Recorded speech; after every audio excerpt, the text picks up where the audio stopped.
Сәлеметсіздер ме? Түспен жұмыс жасауды жалғастырып, біздер натюрморттың түстеріне зер саламыз. Асқабақты қандай түспен жазуымыз керек? Біздерде екі жылы сары түстер тұр. Асқабақтың түсі және ашық сары түсті матаның түсі. Асқабақтың түсі негізінен қызғыш, кадмий сарыға жақын келеді, яғни қанық сарыға сәйкес келеді. Ал матаның түстері ашық, лимонды сарыға сәйкес келеді. Осы негіздерді тауып іздеп отырып жұмыс жүргіземіз.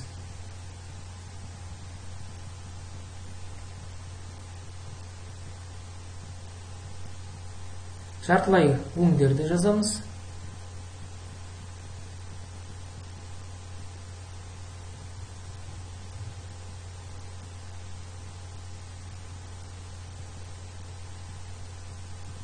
Инчті көлеңке.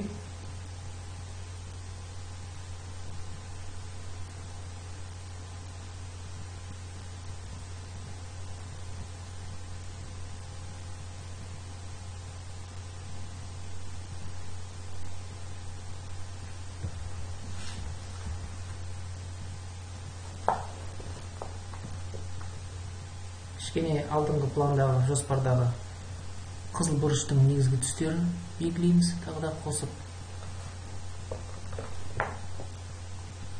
күшейтеміз түстерін.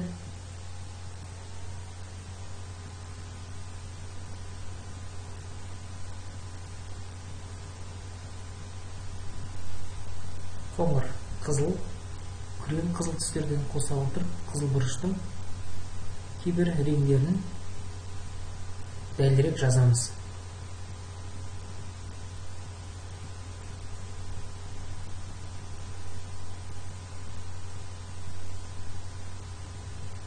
Яғни бұрыштың қызыл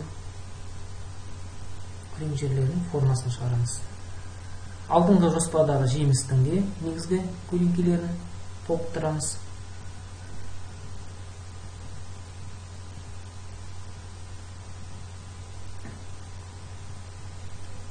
Әрі қарата артқы фондарды, яғни артқы астарларды жаза отырып жұмыс жүргіземіз.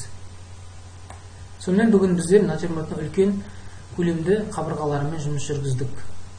Әрбір заттардың негізгі аралықтарын көрсетті, яғни түстік қатынастарын бердік. Келесі сабақта біздер ұсақ бөліктермен жұмыс жүргіземіз. Келесі сабақта кездескенше сау болыңыздар.